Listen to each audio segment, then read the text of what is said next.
அனைவருக்கும் வணக்கம். வெல்வது நிச்சயம் 2025 அப்படிங்கிற title free class and test series அப்படிங்கிறத ப்ரொவைட் பண்றோம். ஸோ அதுபடி 12th பொலிட்டிக்கல் சயின்ஸ் புக்ல இருக்கக்கூடிய ஒவ்வொரு லெசன்ஸ் நம்ம பார்த்து வந்துருந்தோம். ஸோ லாஸ்ட் வீடியோல 12th பொலிட்டிக்கல் சயின்ஸ் 7th லெசன்ல பாத்தீங்க அப்படின்னா மாநில மறுசீரமைப்பு எப்படி நடந்துச்சு அப்படிங்கிறத பத்தி பார்த்தோம். ஸோ இந்த வீடியோல அந்த மாநிலங்கள் மறுசீரமைப்புக்கு பிறகு இந்தியா என்ன மாதிரியான சவால்கள் எல்லாம் சந்திச்சது அப்படிங்கறத இந்த வீடியோல நம்ம டிஸ்கஸ் பண்ணலாம். ஓகேங்களா? ஸோ 1947 1947 இந்தியா சுதந்திரம் அடைஞ்சதுக்கு பிறகும் 1950க்கு இடைப்பட்ட காலம், அதாவது 1947 இண்டிபெண்டன்ஸ் வாங்கினதுல இருந்து 1950 இடைப்பட்ட கான்ஸ்டிடியூஷன் நடைமுறைக்கு வந்து இப்ப இருக்கிற நிர்வாக கட்டமைப்பு உருவாக்கப்பட்ட காலகட்டத்துக்கு இடையில பாத்தீங்கன்னா இந்தியா நிறைய சவால்கள் அப்படிங்கறத சந்திச்சது. மெயினா என்ன அப்படின்னா, இந்தியா அப்படிங்கிறது முதல்ல ப்ராவின்சஸ் சொல்லக்கூடிய மாகாணங்களாகவும் பிரின்ஸ்லி ஸ்டேட்ஸ் சொல்லக்கூடிய சமஸ்தானங்களாகவும் ரெண்டு டிவிஷன்ஸாக இருந்தது. ஓகேங்களா? ஸோ அப்படி மாகாணங்கள்னு சொல்லும் போது நியர்லி 15 ப்ராவின்சஸ் அன்டிவைடட் இந்தியால 15 மாகாணங்கள் அப்படிங்கிறது இருந்தது. இதே சமஸ்தானங்கள் அப்படின்னு சொல்லும் போது பாத்தீங்கன்னா நியர்லி 552 பிரின்ஸ்லி ஸ்டேட்ஸ் 552 சமஸ்தானங்கள் அப்படிங்கிறது இருந்தது. நம்ம புக்ல தோராயமா 600 கொடுத்திருக்காங்க, பட் எக்ஸாக்டா பார்த்தோம்னா 552 பிரின்ஸ்லி ஸ்டேட்ஸ் அப்படிங்கிறது இருந்தது. ஸோ சுதந்திரத்திற்கு பிறகே வந்துட்டு சுதந்திரம் அடையும் போதே பாத்தீங்க அப்படின்னா இந்தியா பாகிஸ்தான் அப்படிங்கிற இந்த இரு நாடுகளுக்கு இடையே வந்துட்டு அந்த ஒரு பிரிவு அப்படிங்கிறது வந்துச்சு. ஐ மீன் பார்ட்டிஷன் சொல்லக்கூடிய இந்தியா அப்படிங்கிறது ரெண்டு நாடுகளா பிரிஞ்சு ஒன் இந்தியா அண்ட் பாகிஸ்தான் அப்படின்னு வந்து. ஸோ அப்பவே வந்துட்டு இந்த மாகாணங்கள் சமஸ்தானங்கள் யாரு கீழே போவாங்க, ஓகேங்களா, எப்படி நிர்வாகம் பண்றது அப்படிங்கிறது இந்த பிரச்சனைகள் அப்படிங்கிறது எழும்ப ஆரம்பிச்சது. ஓகேங்களா? இது போக நிறைய சின்ன சின்ன நாடுகளும் உருவாக ஆரம்பிச்சது. ஃபார் எக்ஸாம்பிள் பூட்டான் போன்ற சில நாடுகளும் இந்தியாவை சுத்தி சின்ன சின்ன நிலப்பகுதிகளை கொண்டு உருவாக ஆரம்பிச்சது. ஓகேங்களா? ஸோ அப்படி 1947 இருந்து இந்த 50 கிடைப்பட்ட காலகட்டத்தில் நிறைய நிர்வாக மாற்றங்கள் அப்படிங்கறத நம்ம செய்ய வேண்டியிருந்து, மெயினா இந்தியா பாகிஸ்தான் பிரிவு அப்படிங்கிற காரணத்தினால. இதுல மாகாணங்கள் என்ன பண்றாங்க அப்படின்னா, எய்தர் பிரிட்டிஷ் இந்தியா கூடயோ இல்ல பாகிஸ்தான் கூடயோ பிரிஞ்சுக்கிறோம், அது கீழே கவர் ஆயிக்கிறோம்னு சொல்லிட்டாங்க. சமஸ்தானத்தை பொறுத்த வரைக்கும் பாத்தீங்கன்னா அவங்க ஒன்னா இந்தியா கூட வந்துருவாங்க, இல்ல பாகிஸ்தான் கூட வந்துருவாங்க, இல்ல சுதந்திர நாடா தனிப்பட்ட நாடாவே இருப்பாங்க அப்படிங்கிற விஷயத்தையும் சொன்னாங்க. ஓகேங்களா? சப்போ மைசூர், ஹைதராபாத், போபால் போன்ற எல்லாமே பாத்தீங்கன்னா பிரிட்டிஷ் இந்தியாவில் இருந்தே தங்களது எல்லைகளை மாற்றம் செய்யாமல் இந்தியாவுக்குள்ளாரே அவங்களுடைய பகுதிகளை தக்க வச்சுக்கிட்டாங்க. சில சுதேச அரசாங்கங்கள் என்ன பண்ண ஆரம்பிச்சாங்க அப்படின்னா இந்தியாவுக்குள்ளார அவங்களுடைய பகுதிகளை வச்சுக்கிட்டாங்க, ஆனா அவங்களுடைய எல்லைகளை மாற்றம் செய்யாம இந்தியாவுக்குள்ளார அப்படியே தங்களுடைய எல்லைகளாக உருவாக ஆரம்பிச்சாங்க. ஓகேங்களா? சோ இப்படி கொஞ்சம் கொஞ்சமா நிர்வாக ரீதியா நிறைய மாற்றங்கள் அப்படிங்கிறது ஏற்பட ஆரம்பிச்சது. ஓகேங்களா? இது எல்லாத்தையும் தாண்டி இந்தியாவில நிறைய பிரச்சனைகள் எடுக்க ஆரம்பிச்சாங்க. மெயினா பாத்தீங்க அப்படின்னா லிங்குவிஸ்டிக் பேசிஸ்ல மொழியின் அடிப்படையில பல மாநிலங்களுடைய உருவாக்கம் அப்படிங்கிறது உருவாக ஆரம்பிச்சது. ஓகேங்களா? சோ தட் இஸ் மெயினா ஆஃப்டர் 1956 1956 ஸ்டேட் ரீஆர்கனைசேஷன் அப்படின்னு சொல்லக்கூடிய மாநில மறுசீரமைப்புக்கு பிறகு என்னாச்சு அப்படின்னா மொழியின் அடிப்படையில நிறைய மாநிலங்கள் உருவாக ஆரம்பிச்சது. அது மொழியின் அடிப்படையில மட்டும் இல்லாம நிலவியல் அடிப்படையில் கலாச்சார அடிப்படையிலும் சில மாநிலங்கள் உருவாச்சு.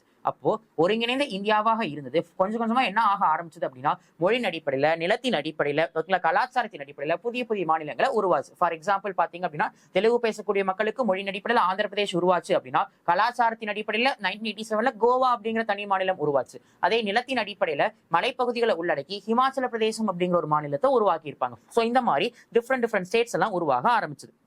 ஸோ இப்படி டிஃப்ரெண்ட் ஸ்டேட்ஸ் உருவானது அப்படிங்கிறது ஆட்சியும் நிர்வாகமும் எளிமைப்படுத்தப்பட்டதுக்காக இருந்தாலும், ஓகேங்களா, ஸோ இந்தியா மாதிரியான கலாச்சார பன்முகத்தன்மை கொண்டிருக்கக்கூடிய நாடுகள்ல இது என்னாச்சு அப்படின்னா சில நேரங்கள்ல பிரச்சனைகளையும் எழுப்புச்சு. ஓகேங்களா? அதாவது பாத்தீங்கன்னா மக்கள் மொழியின் அடிப்படையில, நிலத்தின் அடிப்படையில, ஓகேங்களா, கலாச்சாரத்தின் அடிப்படையில நிறைய நேரங்கள்ல சண்டை போடுறதுக்கான காரணங்களாகவும் இதெல்லாம் அமைஞ்சது. ஏன்னா பிரிட்டிஷ் டைம்ல பாத்தீங்க அப்படின்னா ஒட்டுமொத்த இந்தியாவுடைய வரைபடம் அப்படிங்கிறது உள்ளூர் மொழிகள் தனி, பிராந்திய மொழிகள் தனி அப்படிங்கிற மாதிரி இல்லாம ஒட்டுமொத்தமா இந்தியா அப்படிங்கிறது அங்கங்க பிரிச்சிருந்தது. ஃபார் எக்ஸாம்பிள் இப்போ மெட்ராஸ் பிரசிடென்சி, மெட்ராஸ் மாகாணம்னு பிரிட்டிஷ் காலகட்டத்தில் இருந்துச்சு அப்படின்னா அந்த மெட்ராஸ் மாகாணத்துல யாரெல்லாம் இருந்தாங்க? தமிழ் பேசக்கூடிய இப்ப இருக்கிற தமிழ்நாடு மாநிலம் ஃபுல்லா இருந்தாங்க. அண்ட் தென் தெலுங்கு பேசக்கூடிய ஆந்திர பிரதேஷ் மாநிலம் ஃபுல்லா இருந்தாங்க. அண்ட் தென் கன்னடம் பேசக்கூடிய கர்நாடக மாநிலம், தட் இஸ் மைசூரினுடைய சில பகுதிகள் உள்ளுக்குள்ளார இருந்தாங்க. அண்ட் தென் கேரளாவினுடைய மலையாளம் பேசக்கூடிய மக்கள் இருக்கக்கூடிய கேரளாவுடைய சில பகுதிகள், இது போக ஒரியா மொழி பேசக்கூடிய ஒடிசா மாநிலத்தினுடைய தெற்கு பகுதி இருந்தாங்க. ஸோ இது போக லட்சத்தீவு இருந்தாங்க. ஓகேங்களா? ஸோ அப்போ ஒரு மாகாணம் அப்படின்னு சொல்லும் போது மொழியின் அடிப்படையில எல்லாம் இல்லாம ஓவராலா ரேண்டமா அங்கங்க நிர்வாகம் அப்படிங்கிறத செஞ்சுட்டு இருந்தாங்க. ஓகேங்களா?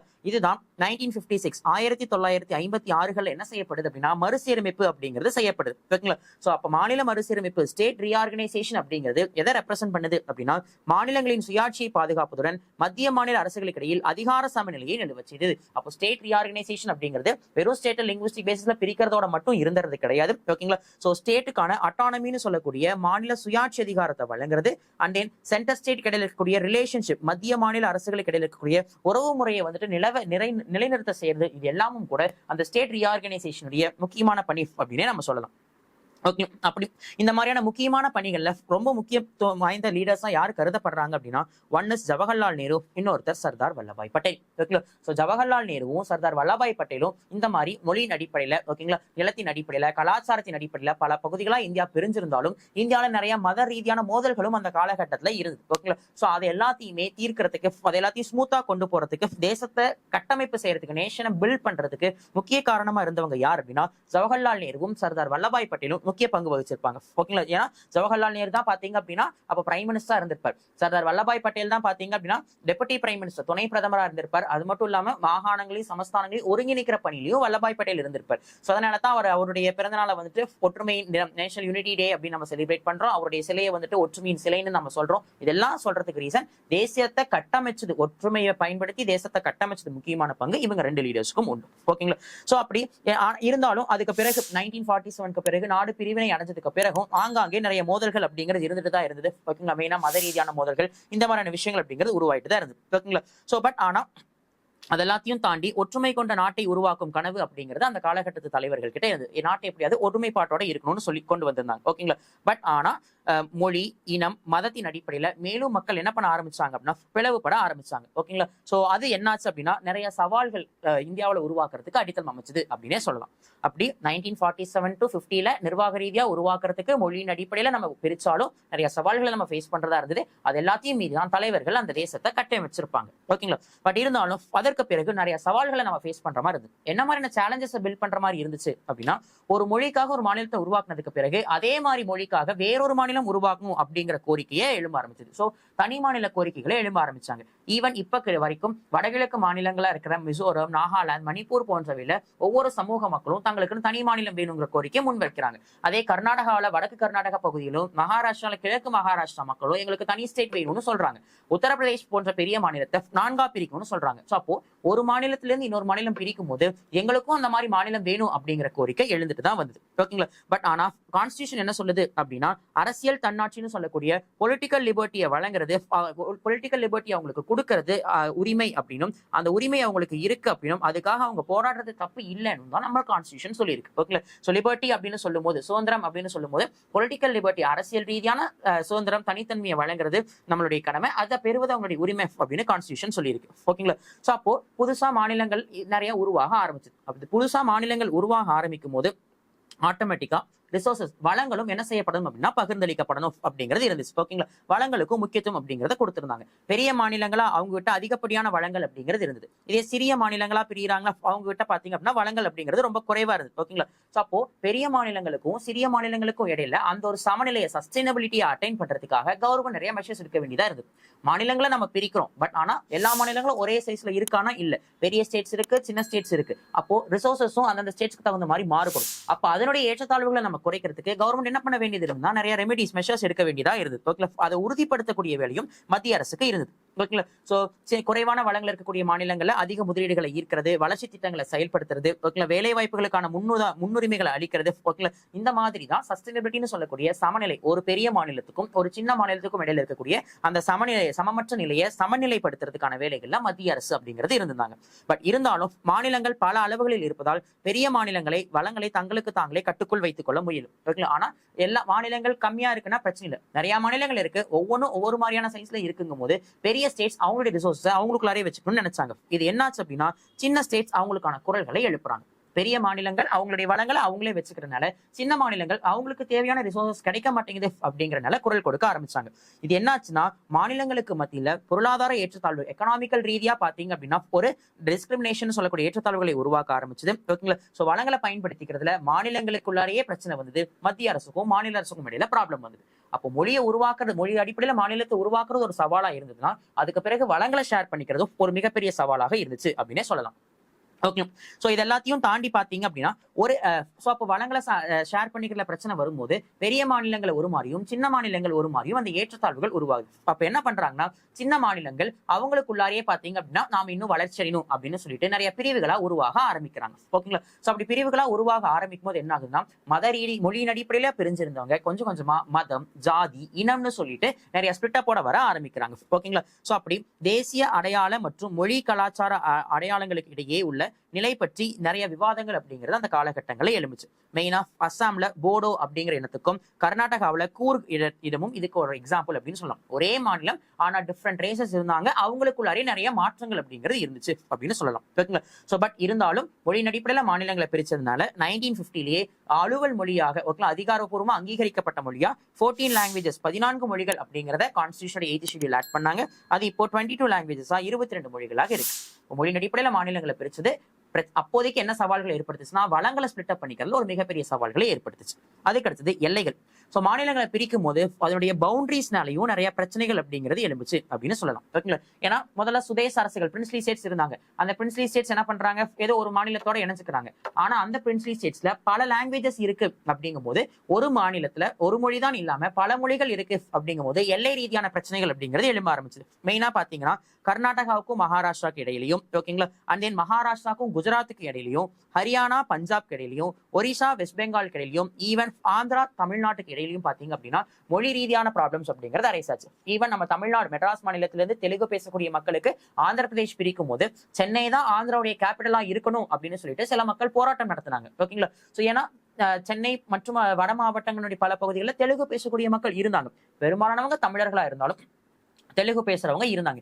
அதே மாதிரி தெற்கு ஆந்திராவில் தெலுங்கு பேசக்கூடியவங்க பெரும்பான்மையா இருந்தாலும் தமிழ் மொழி பேசக்கூடியவங்க இருந்தாங்க. அதாவது திருப்பூர், சித்தூர், திருப்பதி, சித்தூர், நெல்லூர் போன்ற பகுதிகள் எல்லாம். ஓகேங்களா? பட் இருந்தா இது என்னாச்சுன்னா எல்லை ரீதியா பிரிவுகளை ஏற்படுத்துறதுக்கு நிறைய ப்ராப்ளம்ஸ் ஏற்படுத்தியது. ஸோ அப்போ இந்த தமிழ்நாடு ஆந்திரா இடையே பாத்தீங்கன்னா எல்லையை பகிர்ந்துக்கிறதுக்கு நிறைய போராட்டங்கள் இருந்து. பட் அதுக்கு பிறகுதான் மத்திய அரசு என்ன சொல்லியிருப்பாங்க அப்படின்னா, ஸோ சென்னை அப்படிங்கிறது தமிழ்நாட்டுக்கு தான் தலைநகரமாக இருக்கும். ஸோ ஆந்திராக்குள்ளாரையே ஒரு தலைநகரம் உருவாக்கப்படும் அப்படிங்கிற ஒரு அனௌன்ஸ்மெண்ட்ஸ் எல்லாமே வந்திருக்கும். ஓகேங்களா? சோ அப்படி மாநிலங்களுக்கு இடையில எல்லை ரீதியான பிரச்சனைகள் வருது. பெரும்பாலும் ஒரு மொழி பேசக்கூடியவங்க இருப்பாங்க, சிறுபான்மையா சின்ன சின்ன மொழிகள் பேசக்கூடியவங்க இருப்பாங்க. அப்போ சின்னதா மொழிகள் பேசக்கூடியவங்க அவங்கள என்ன பண்ணிட்டாங்கன்னா தங்களை தாழ்த்திக்கிட்டாங்க. ஓகேங்களா? அப்ப பெரிய மொழி பேசக்கூடியவங்க ஆட்டோமேட்டிக்கா ஆதிக்கம் செலுத்துவாங்க. தமிழ்நாட்டுல மற்ற மொழி பேசக்கூடியவங்க அதிகம் இருந்தாலும் தமிழ் மொழி பேசக்கூடியவங்களுடைய ஆதிக்கம்ங்கிறது அதிகமா இருக்கு. அதேதான் எல்லா மாநிலங்களையும் இருக்கும். சோ அப்ப என்னாச்சு அப்படின்னா சின்ன சின்ன மொழி பேசக்கூடியவங்க அவங்களுடைய கலாச்சாரம். ஓகேங்களா? சோ அப்ப நாங்க சிறுபான்மையினரா இருக்கோம், நீங்க வந்துட்டு அதிகமா இருக்கீங்க, சோ நாங்க சிறுபான்மையர், நாங்க மைனாரிட்டிஸ், இது எங்களுடைய கல்ச்சர், எங்களுடைய லாங்குவேஜ், எங்களுடைய ரிலீஜியன், எங்களுடைய கேஸ்ட் அப்படின்னு சொல்லிட்டு கொஞ்சம் கொஞ்சமா என்ன ஆக ஆரம்பிச்சாங்க அப்படின்னா அவங்களுக்குள்ளாரியே ஸ்பிளிட் அப் ஆக ஆரம்பிச்சாங்க. இது ஒரு மாநிலத்துக்குள்ளாரியே பல பிரிவுகளாக மக்கள் பிரியறதுக்கு அடிப்படையான காரணமாக அமைஞ்சது. ஓகேங்களா? அண்ட் இதெல்லாத்தையும் தாண்டி அவங்களுக்குன்னு தனியா நிர்வாகம், கல்வி, வேலை வாய்ப்பு, நீதி மற்றும் பொருளாதார துறைகள்ல அதிகம் எண்ணிக்கையில் இருக்கக்கூடியவங்க ஆதிக்கம் செலுத்துறது சிறுபான்மையினருக்கு மிகப்பெரிய பாதிப்புகளை ஏற்படுத்துச்சு. சோ அவங்க தனி பிரிவுகளா செயல்பட ஆரம்பிச்சாங்க. இதனாலேயே மாநிலத்துக்குள்ளார பல பிரச்சனைகள் அப்படிங்கிறது எழும்ப ஆரம்பிச்சது.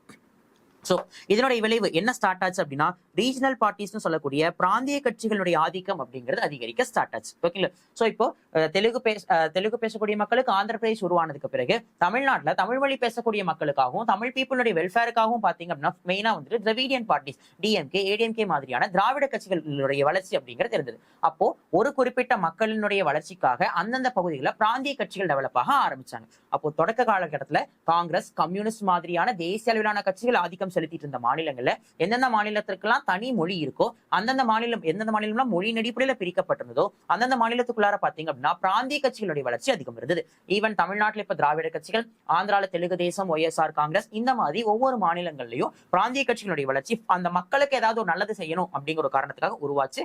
மக்களுடைய ஆதரவும் அந்த மாதிரி பாகுபாடு சமநிலை இல்லாத, அதாவது வளர்ச்சி அடைந்த ஒரு குரூப் ஆஃப் மக்கள், வளர்ச்சி இல்லாத ஒரு குரூப் ஆஃப் மக்கள் இருக்கும்போது அவங்களும் பிராந்திய கட்சிகளுக்கு முக்கியத்துவம் கொடுத்தாங்க. அதன் அடிப்படையில மண்டல கட்சிகள்னு சொல்லக்கூடிய ரீஜனல் பார்ட்டிஸ் அப்படிங்கிறது இந்தியாவில் நிறைய தோன்ற ஆரம்பிச்சது. சோ அதுக்கு பிறகு மாநிலங்களை உருவாக்கக்கூடிய பணி அப்படிங்கிறது ஒரு சவாலான ஒரு பணியாக தான் இருந்தது. ஏன் அப்படின்னா ஒரு மாநிலம் எங்களுக்கு ஸ்டேட் உருவாக்கணுங்கிற கோரிக்கையை வைக்கிறாங்க அப்படின்னா உடனடியா அந்த கோரிக்கை நிறைவேற்றப்படுதானா?